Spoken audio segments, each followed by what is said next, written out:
What do you think for people in network marketing, maybe your group, but just observation in general, maybe not your group.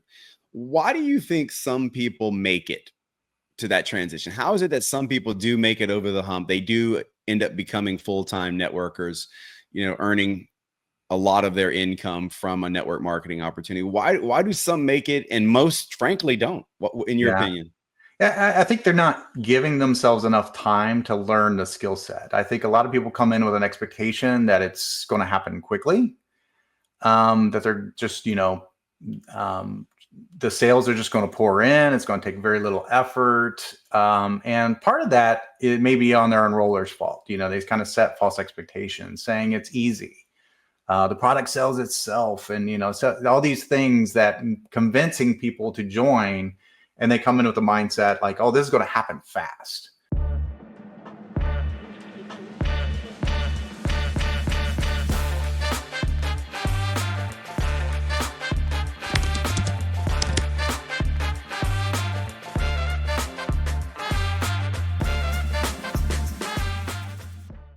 Hey, everybody. On this episode of The Freedom Factory, I've got an incredible interview with Brian Highfield, highly successful networker that I've been able to watch his journey through network marketing. He's going to talk about what led him to network marketing, a catastrophic event with their incomes, and why they're so grateful for what they built. It's an incredible story that I think will resonate with a lot of you. And towards the end, he talks about vision. And I hope you listen to the whole podcast because he shares some great stuff. But this thing on vision is really, really important at the end. So I hope you guys enjoy it. I'm glad to have a buddy of mine on here to share some of his knowledge. All right, guys, I'm really excited about this week's podcast because I've got a good friend on with us. And I have known Brian for quite some time and watched him and his wife become extremely successful in network marketing. But their story always, I felt, kind of was like a very similar to my story in how I found my way to network marketing. They found their way in. They have sold millions and millions and millions of dollars of product in network marketing. Brian's an author. Maybe we'll talk about that a little bit. But you guys, this is going to be really good. So thanks for joining us, Brian. Yeah, absolutely. Glad to be here, Brandon. Yeah, and you guys, we're like neighbors now. So we're just down the freeway, just a couple exits up. Yeah. Although those two exits sometimes takes about 2 hours to travel. Yeah, depending on the time of day. That's right. We are in Florida, especially this time of year. Yeah. So give our audience a little background. I know you're not from Florida, so tell us a little bit about where young Brian started. Yeah. Yeah, I'm actually originally from Ohio. Grew up in a small farm town. Went to school near Cleveland to get an engineering degree. And stayed in the Northeast Ohio area for the next 30 years, working as a software engineer for the phone company. So managed different IT projects for a number of years, and then became an IT strategist for one of the largest phone companies in the world, actually, Verizon. And just loved that career. It was good to me. Learned a lot. Made a lot of money in that career, so I was very successful in it. But I knew doing that, I just knew that I had to do something different than just working a job for the next 40 years. And I remember the day I was sitting there looking at my 401k one day, early one morning at work, and I'm like, I got to do this for another 20 years, to actually retire. And the thought of that it was a really depressing day to look at that 401k balance and just come to the realization that I'm not even halfway through my career yet to get where I wanted to go. But I always had that entrepreneurial spirit. I tell the story when I was 5 years old. My mom paid me a penny for every stick that I picked up in the yard because we had all these trees grow up in our front yard. And I said, all right, so I go out there and start picking up sticks. But I quickly realized that a stick this long was worth a penny. But if I broke that stick into 5 pieces, it was worth a nickel. So My mom still paid. She paid me regardless. She thought that was pretty clever for a 5-year-old to figure that out and go up there and break the sticks down to earn more money. So Who was counting? Did she go yeah, out there and count the sticks? yeah. So she would count the sticks, but she saw me break them up, and she just thought that was so clever. Did So you so how let me stop you. You said you came from a smaller town. Did that play anything into you think your entrepreneurial like journey? Like we're I guess what I should say is coming from a small town myself, it's one of the things that drove me, I think, to being an entrepreneur because I saw a lot of people, a lot of my parents' friends, that just kind of had a small town mentality. yeah, yeah, and it's really I think two key things coming out of that. One, I think it does contribute because in a small town, opportunity is limited, and so you kind of have to go out and create your own opportunities. And so my dad, for example, he was a jack of all trades. We worked on a horse farm. He had a farm himself. He sold real estate. He drove an oil truck. He trucked around other goods and stuff for other people. He was just doing all different types of stuff to make ends meet. And so when he saw an opportunity, he would go and take it. I think a lot of that was probably passed on to me through my genes. But that was one thing. The other thing is coming from a small town. I realized once I got outside of that bubble that there was a whole world out there that I just didn't realize was there. And so that was the other realization. So once I moved from a small town and got to college and I'm in a big city and big environment, I'm interacting with other people, all of a sudden I just see all these things I didn't realize existed anymore, all these different types of opportunities out there that I didn't even consider before. So those were two big takeaways, I think, from growing up in a small town.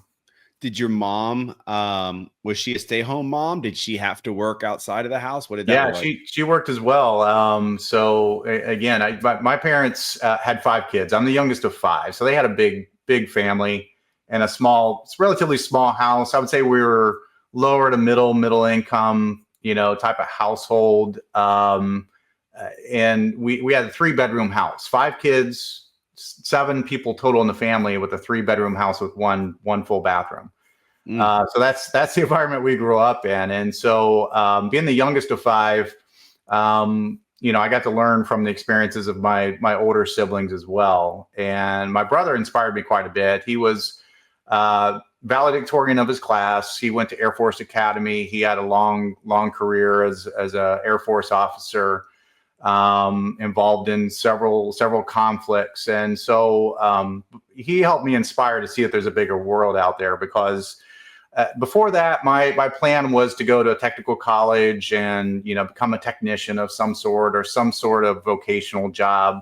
So my sight was very, very narrow, and the bar wasn't set very, very high. Looking back, but to me, that was all I wanted. And he kind of took me under his arm and kind of showed me like there's a bigger world out there, and that inspired me. My grades went from C's to A's, after seeing that in high school.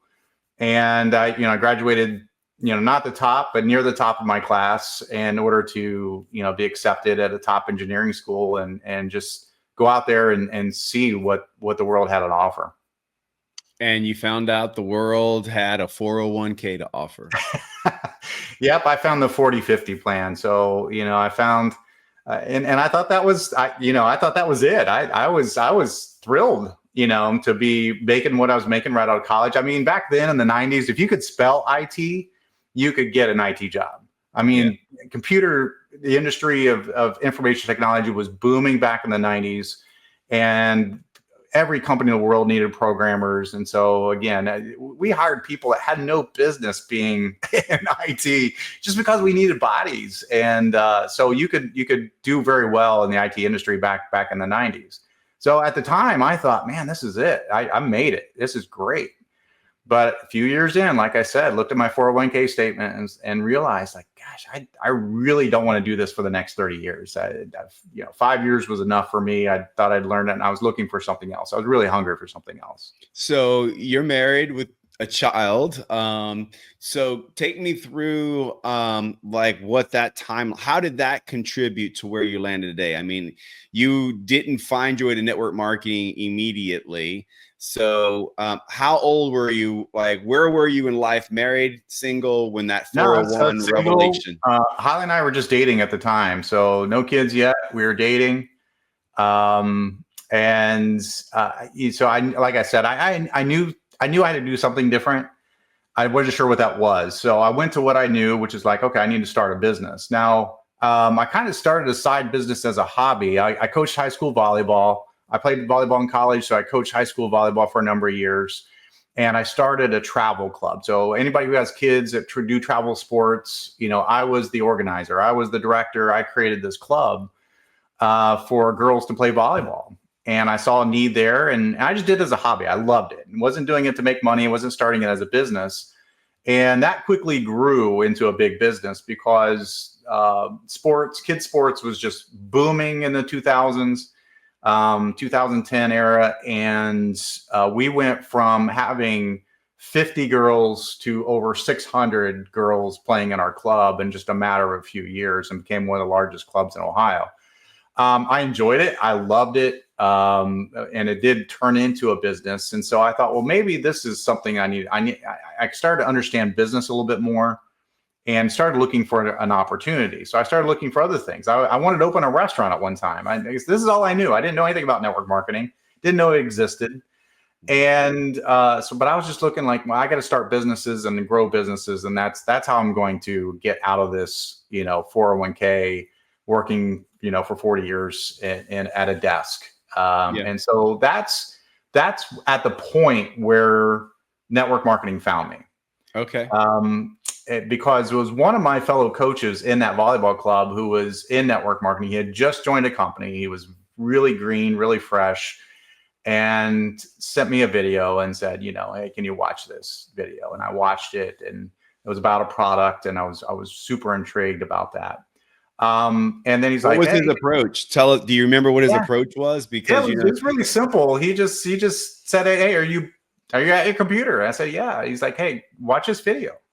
And I did. I watched it twice. I was intrigued by the product, and so he just followed up. And because I asked him, I said, "Are you selling this product?" And he said, "Yeah, but it's a business opportunity here. You're a business minded guy." And I immediately pushed back. I'm like, "No, I got too much on my plate. I'm working as full time as an engineer, so I'm putting in 60 hours a week there.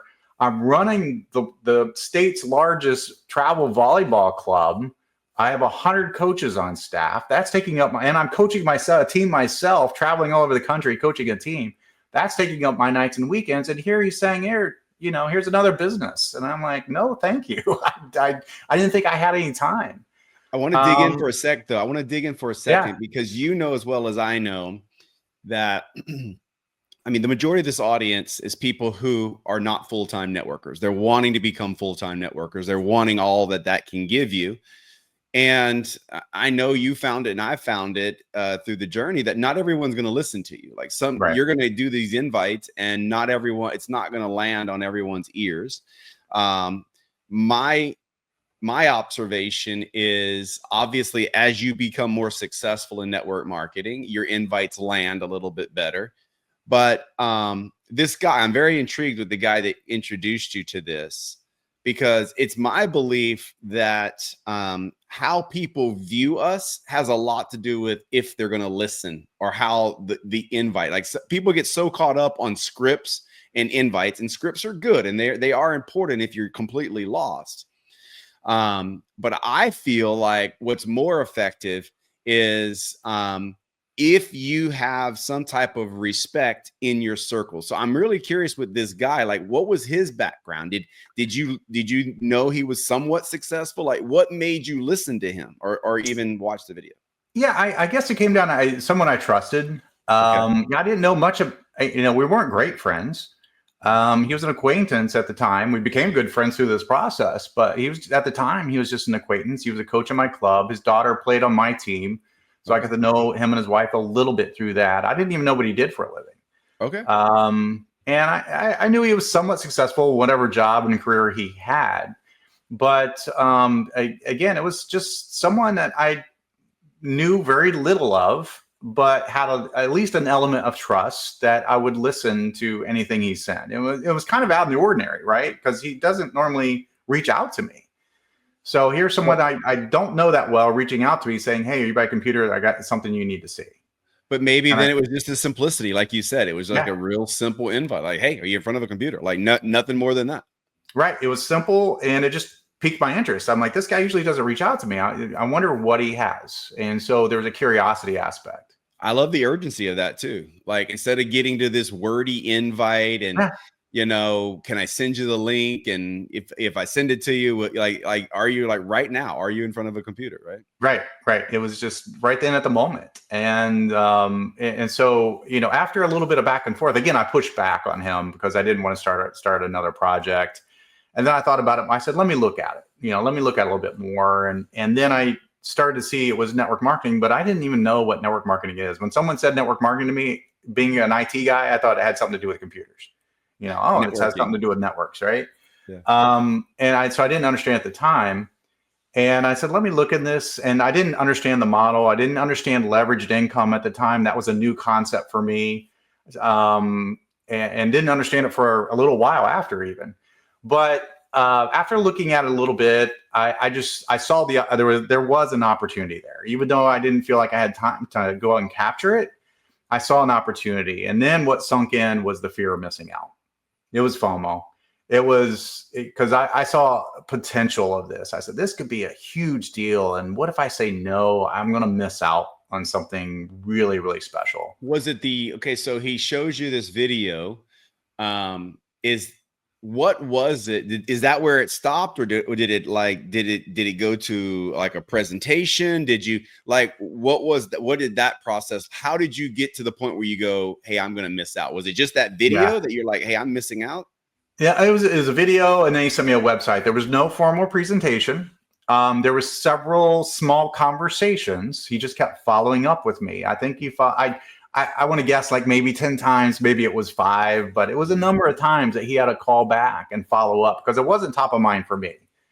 And I why was told he him following up? Like, what were you telling him? Like, I haven't watched it yet, or I don't yeah, know. Like, yeah. It was like, I haven't looked at the website you sent me. I haven't looked at the materials yet. And then he would give me a little bit more information. He was brand new, so he didn't know a whole lot, but I knew he was excited about it. And so he couldn't explain the compensation model to me. That was something I dug into, and I couldn't understand it myself when I looked into it. I just thought you bought the product for, $40 and you sold it for $50 and you made a $10 profit on it. That's all I understood, from a compensation standpoint. But I thought it could blow up. It could be a big deal. And so one of his follow-ups, I think he got tired of following up with me. So like that 5th or 10th phone call, whatever it was, he just kind of put me on the spot. And he says, hey, is this something you're going to do or not? Because I feel like he didn't want to waste his time. yeah. And I remember I was standing in my kitchen. I remember being on the phone with him, standing in my kitchen thinking, and I paused for a second, and that FOMO set in.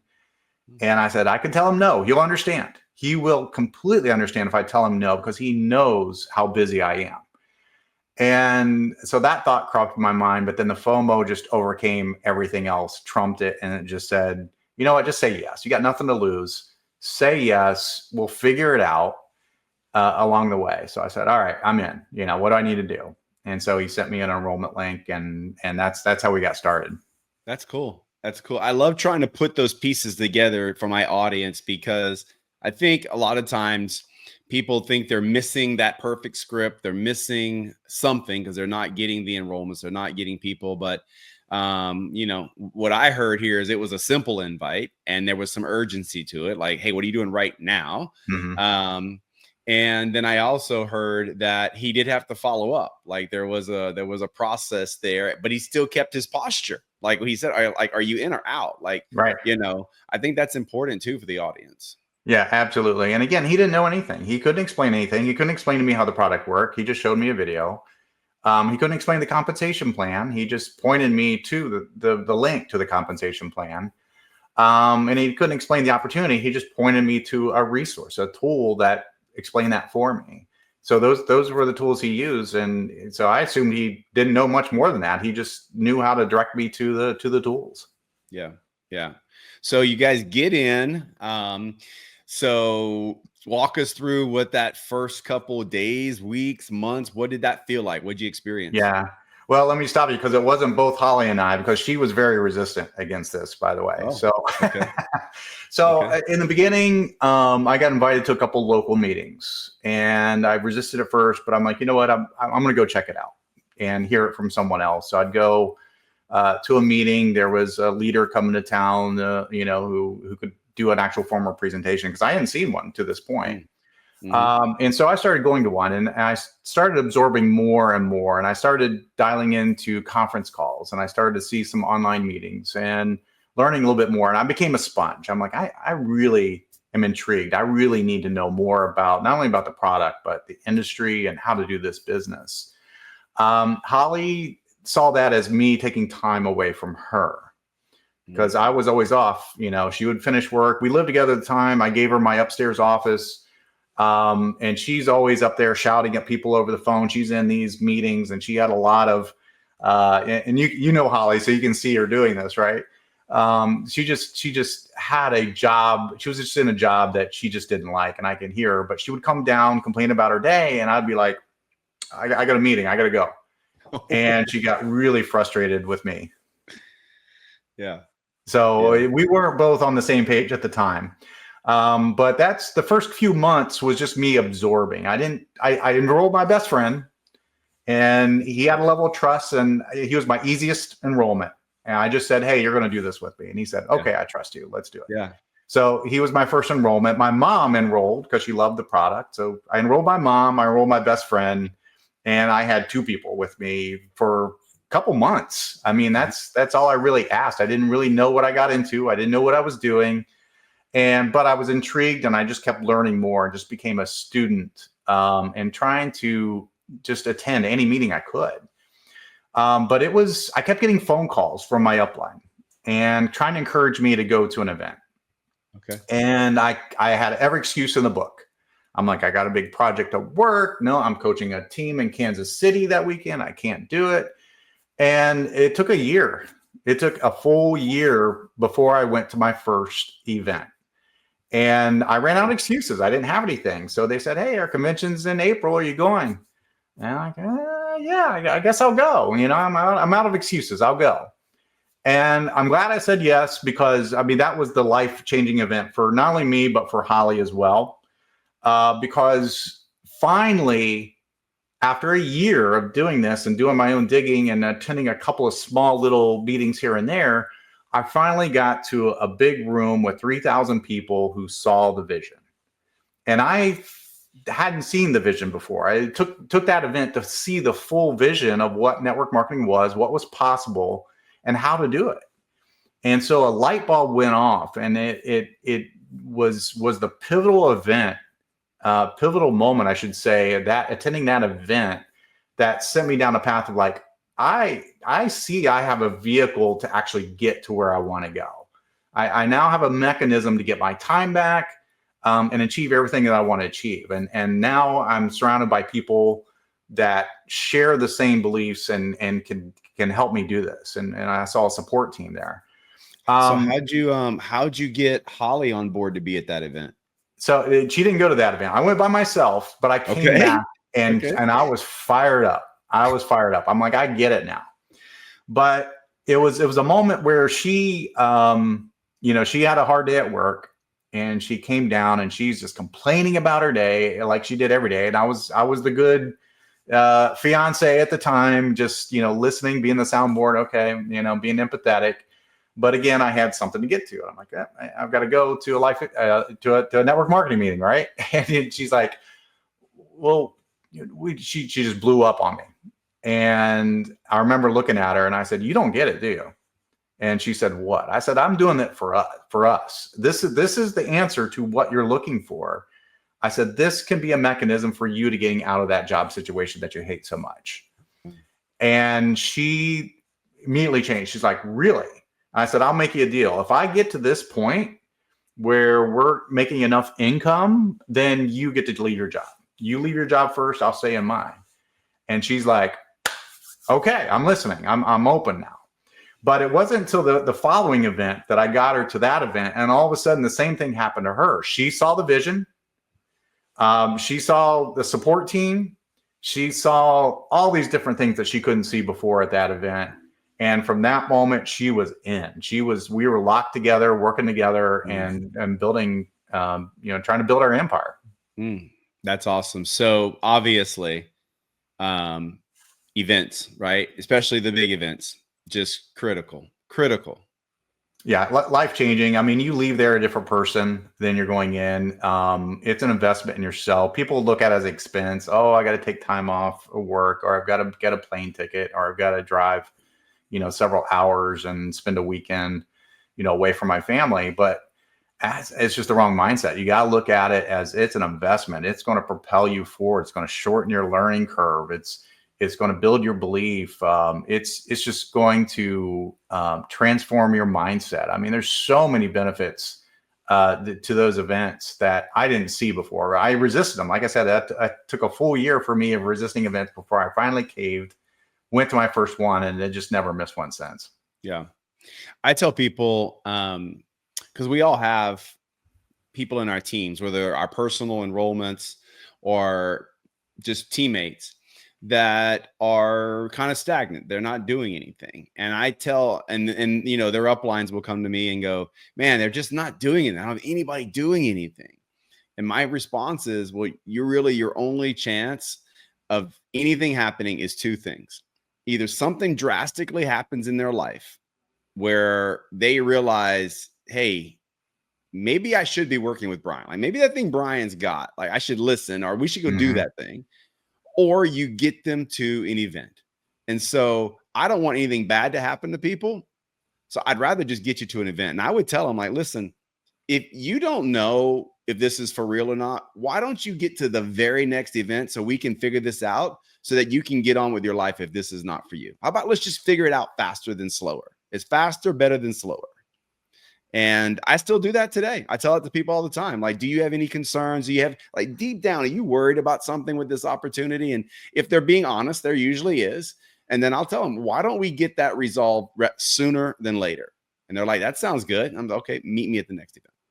Yeah, I think it's a great approach, because you're right. If they're not feeling enough pain to push them to take action into the business, the next best thing is the event.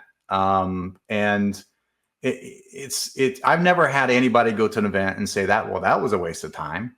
Right. No one has ever said that. They come out, they make some decisions. I think if nothing else, I think to your point, if nothing else, it helps them make decisions sooner. Yep. And that's another big benefit.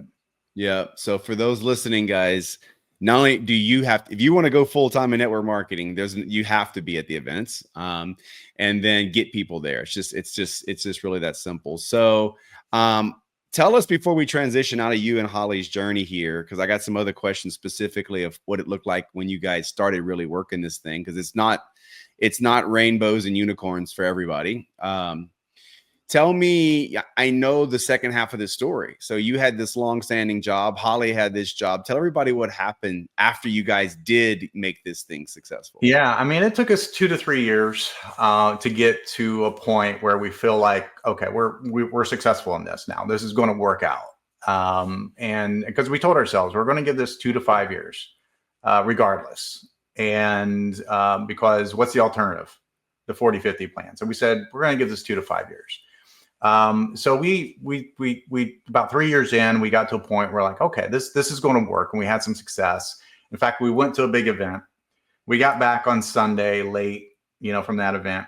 7:00 Monday morning, the phone rings, and Holly's boss is calling her, and she's like, why is he calling me this early on a Monday morning? I mean, it's 7 a.m. We were still in bed. And she answers the phone, and I can hear her talking. And basically the conversation went like this. Her boss said, Holly, there's no easy way to tell you this, but today's your last day. She had spent 20 years working in the banking industry, had the best review she've ever had in her career, was making the most money in her career. And she had been training people for the past 6 months. Little did she know she was training her replacement. Wow. So those were people that made half as much as she did, and they were replacing what she was doing. And her boss was calling her as a cost saving measure that today was her last day. They would ship her an empty box to put her computer and her all the company property into and ship it back to them. So she came running in and she's like, I just got laid off. And I'm thinking, this is a sign. This is good. This could be a good thing for us. So now we're transitioning to full time. And then it was almost exactly 1 year later, I get a similar phone call from my boss. So I'm 23 years with the same company, making the most money I ever made. And he called me up, and it was a similar conversation, but he was asking me if it was okay to lay me off. He says, every year our company lays off 10% of the workforce. I have 10 people on the team. I need to lay off one person. And he knew I was doing something else. He said, everybody else needs this job. I'm not sure if you do. Is it okay if I let you go? And my answer was yes. I said, yes, pick me, let me go. I wasn't expecting it, but it made that decision for me. And I said, you know what, let me go, and I'm going to transition full time into network marketing. Awesome. I don't love that part, but I love the fact that you guys went through some traumatic stuff. A lot of times people feel like, their situation is so unique and no one's in the shoes that they're in. You guys were both, if I remember right, 6-figure earners in those jobs. Two Right. 6-figure incomes gone within 12, 13 months of each other. That's right. For most families, that's like Armageddon. Yeah. And it was funny because people would call us up, our friends and family would call us up and say, it's okay, you'll find another job. It's not the end of the world. And we're like, we're not going back to the workforce. We're not looking for another job at this point. And they were kind of shocked by that. Yeah. And so again, it's the trials and tribulations just continue because Holly was pregnant with her son, and we flew to Hawaii on a company trip, and she was 7 months pregnant. And then so again, life happened. It's not a matter of if life is going to happen; it's just a matter of when it's going to happen. Mm-hmm. And we were coming back from Hawaii, and we landed in Los Angeles. And we're changing planes to fly back home to Ohio. And Holly sits down and she said, we got to get off this plane. And I said, why? She said, my water just broke. So we notified the flight attendant, and they had an ambulance meet us on the tarmac and took us to a hospital. And our son, Austin, was born like an hour and a half after her telling me we needed to get off the plane. So here we are, over 2,000 miles away from home. And we have a premature child at a hospital that needs full-time attention. We're in a strange place. We're in Los Angeles. We spend very little time there, and we need to figure it out. And so we spent an entire month there in Los Angeles until our son was healthy enough to fly home. And most people in that situation, I mean, I don't know how they'd handle it. We were fortunate because we had built this, because we had dug the well before we were thirsty. We were able to stay there for a full month. We were there to spend all the time we could in the NICU with him, and experience all those moments. And my hotel bill, I think, was about $6,000 for the hotel for that month. Not to mention, you're in Los Angeles, one of the most expensive places to live in the world. We had a salad one day. It was like $22, for a salad. I mean, it's not cheap. So we amassed a lot of expenses over that time frame. But because we said yes to this, several years prior, and because we had put the effort in to build this up, we were able to handle 2 job losses and being 2,000 miles away from home with a premature son for an entire month. So all those challenges were overcome because of this industry. Yeah. Incredible. Absolutely incredible. I think people drastically underestimate how fragile life can be until things start to happen, things start to develop. And then it is panic time, right? Then it is like, how in the world do we crawl out from underneath this thing? And I hope that for everybody that's listening to this, that's quote unquote comfortable, because that's a bad place to be. Like you and Holly with 6-figure incomes in Ohio. Ohio is not one of the more expensive places to live. It's probably one of the more affordable places to Right. live. It's 2 6-figure incomes there. You guys were living good, good, very comfortable. But thank goodness you didn't get blinded by that financial comfort, because with that being ripped away, then a premature baby, holy cow. Like, Right. Yeah. And yeah, we're making money, but we still, I wouldn't say we're miserable. I mean, we're living a life. We thought, okay, this is what we're supposed to do. This is what people taught us growing up. This is, we're supposed to be in this spot. We made it. At one point you felt that, but we just had that feeling. There's something, it's something better. There's just something better. And one of the quotes one of my mentors told me a long time ago he said, "Don't let a good life get in the way of a great life." mm-hmm. And we had a good life. We had a good life, but we didn't even know that there was something more possible with that. And so, yeah, that didn't get in our way, and we're able to see the opportunity, seize it, take action, and within a few years, able to have something better. Yeah. Yeah, it's awesome. So let's talk for a little bit just about some of the struggles when you started, because this is not like traditional business. Obviously, you were either salary or you were commissioned or both or whatever, and this is completely different. So what were some of the more frustrating things you had to work through, you or Holly? Yeah, and there's a lot of different things. I mean, we didn't know how to do this. This is our first rodeo in network marketing, and our biggest challenge was we couldn't keep things simple. We made it so complicated. I think we were too smart for our own good. We thought, well, gosh, we're successful career people. If I implement this great marketing strategy and spend a lot of money on this and that and do that, then gosh, the orders are just going to be pouring in. And that didn't happen. I would have meetings with people that I would talk for 2 hours straight, and they would not say a word in the beginning. So I was just doing things wrong. And so one of the first struggles was getting over ourselves, was getting over our ego and trying to be coachable. When my mentors tried to talk to me, I kind of dismissed them a little bit. I'm like, I got it. I've been in business 20 years. I understand this, and not realizing it's a completely different skill set, not understanding that there's a shortcut to this if you just do what someone else did. If they did it already, and you just copy what they did to get there, you don't have to reinvent the wheel and do your own thing. So that was a big hurdle in the beginning. That's where we were stuck for a long time, until we just humbled ourselves, became coachable, and listened more to our mentors on how to do things. And then we started listening to people more rather than talking. So we talked less and listened a lot more. So that was a big lesson learned in the beginning. That's a skill set in itself. I did a meeting not that long ago, and it was just classic for watching a person that you're trying to help that's really excited to get information to their friends, because that's what it is.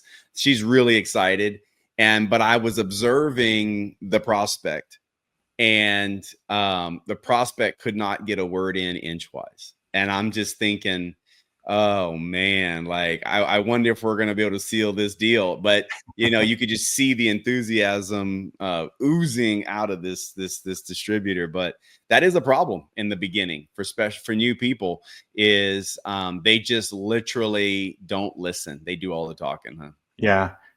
And I think a big part of the struggle is people not in the right mindset. We try to convince a lot of people. And so we get stuck on like one or two people, and we're just talking to the same people, trying to convince them to see what we see. And like, don't you understand, this could do this, and that. And once we got out of the convincing business, we started talking to more people. And then we found the people that were looking for what we had.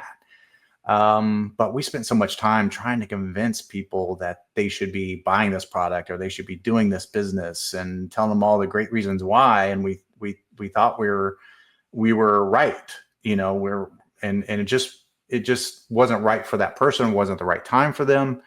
And we were just wasting time, our time and their time. And so once we got out of the convincing business and just said less to more people, they're casting a wider net, and more people were finding the people that were looking for something. And that made it a lot easier, a lot more simple. What do you think, for people in network marketing, maybe your group, but just observation in general, maybe not your group.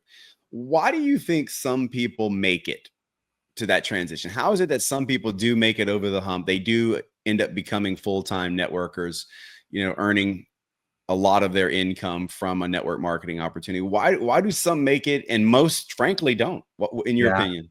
Yeah, I think they're not giving themselves enough time to learn the skill set. I think a lot of people come in with an expectation that it's going to happen quickly, that they're just, the sales are just going to pour in. It's going to take very little effort. And part of that, it may be on their enroller's fault. They kind of set false expectations, saying it's easy.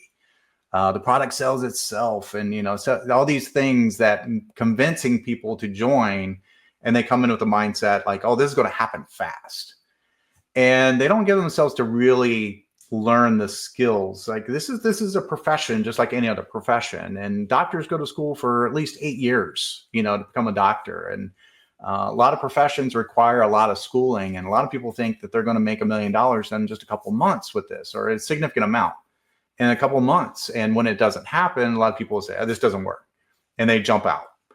And instead of having expectations like, okay, I'm doing something new, I need to learn a new skill set, I need to be coachable, I'm going to give myself a year just to get my feet on the ground and start to learn some of the skills. And then, because if you give yourself a year, you're going to be good. And if you give yourself 2 years, you're going to be successful. And if you give yourself 5, you're going to be world class. If you give yourself just a few years of just learning the skill sets that are required to be successful in this profession. And people just give up too early. And a lot of that's just false expectations coming into it, and not treating it as a profession, but treating it as a get rich quick type of deal.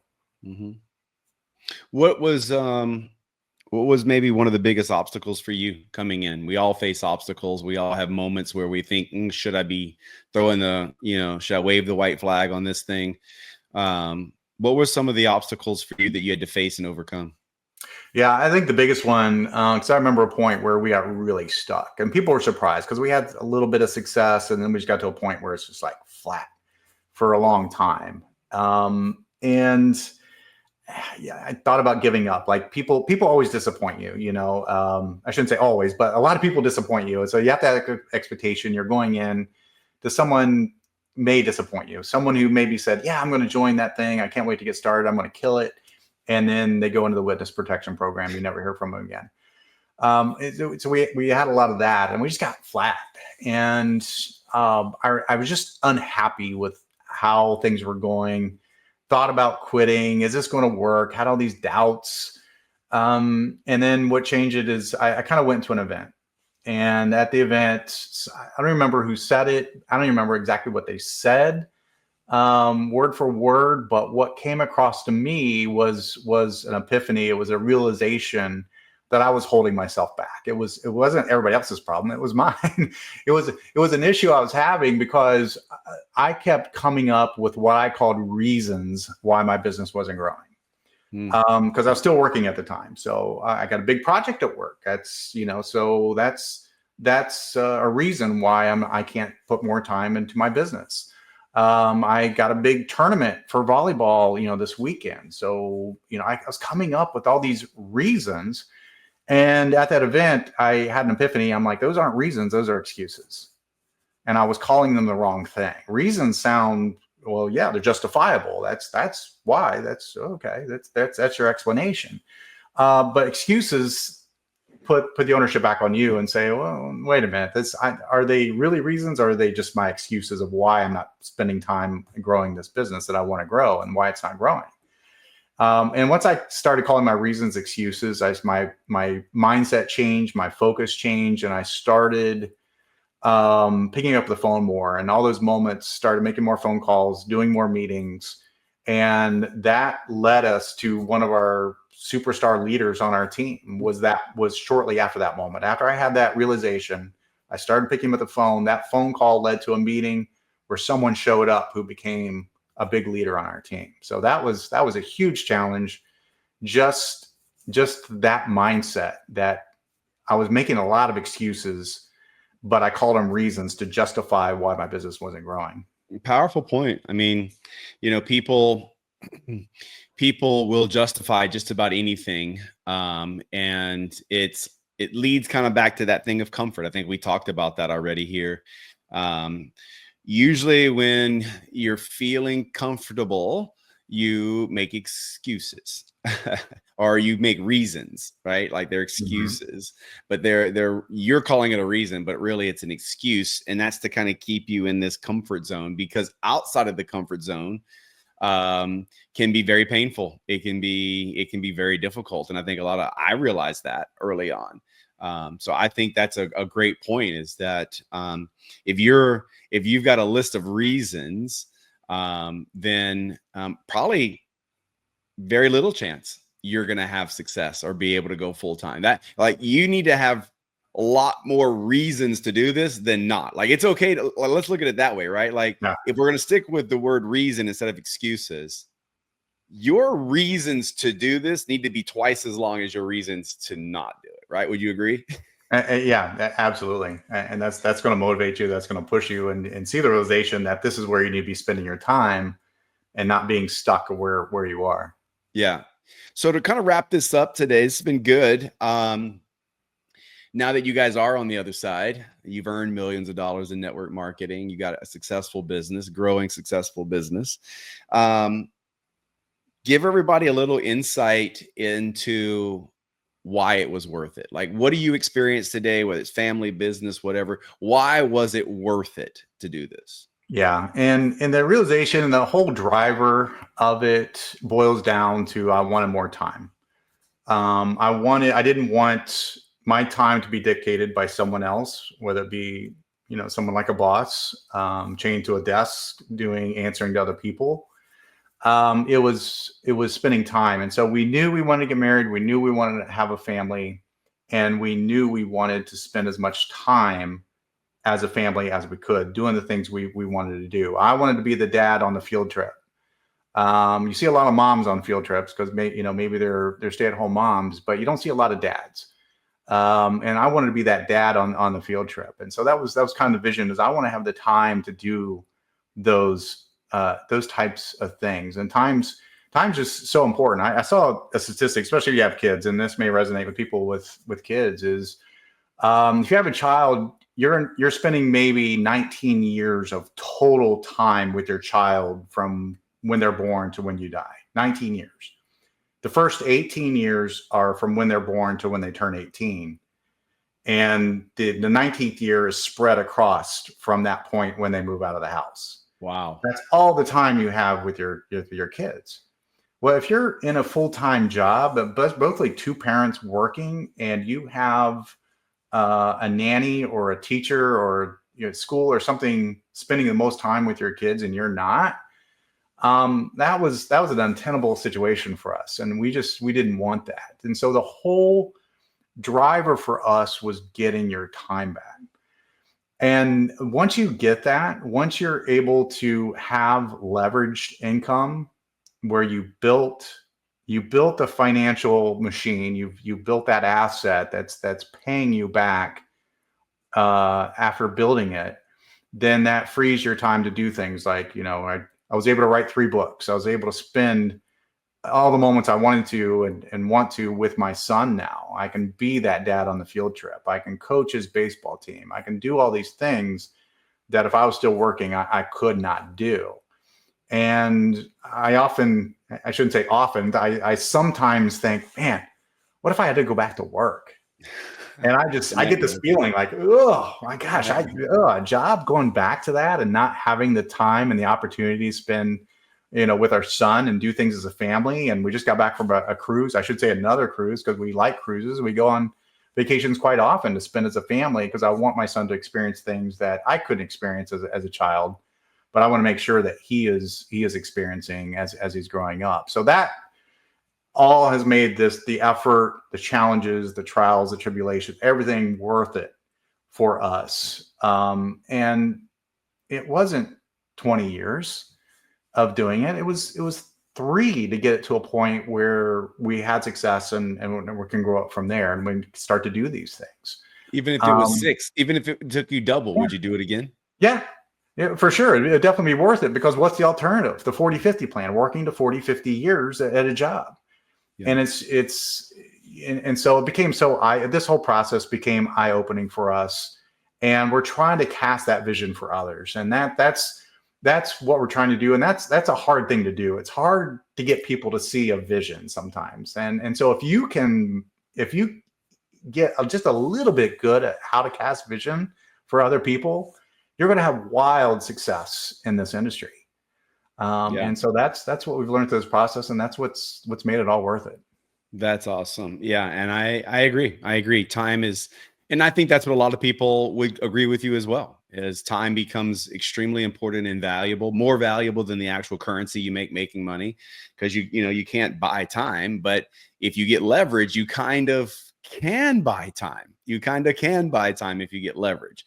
So this has been great. I'm glad you've had some time to jump on with us here, taking some time to jump on with us. Just one word of advice for people. Like what's the one word of advice for people who are trying to get to that next level? Yeah, I think it's really just be coachable. You don't know what you don't know, and this is a recurring theme that I see in business in general, not just network marketing. Is you don't know what you don't know. And so that's why you have to go to the events. That's why you got to be a sponge and soak things up. That's why you got to have mentors. Is you're going to learn new things all the time that you didn't even know existed in this world. And so that's my advice for anyone in general, let alone, someone trying to build a network marketing business, is just be humble, be coachable, and learn as much as you can, so you can see that there's a huge world out there. It's just full of opportunity. Awesome stuff. Thank you so much for being here. This is great. This has been good. I hope you guys enjoyed it. And Brian, I'm looking forward to, don't live that far apart. We need to make some dinner or something. Yeah. Let's do it. Let's get, we'll get Holly on the net and get together. All right. Have a good day, bud. All right. You too, Brandon.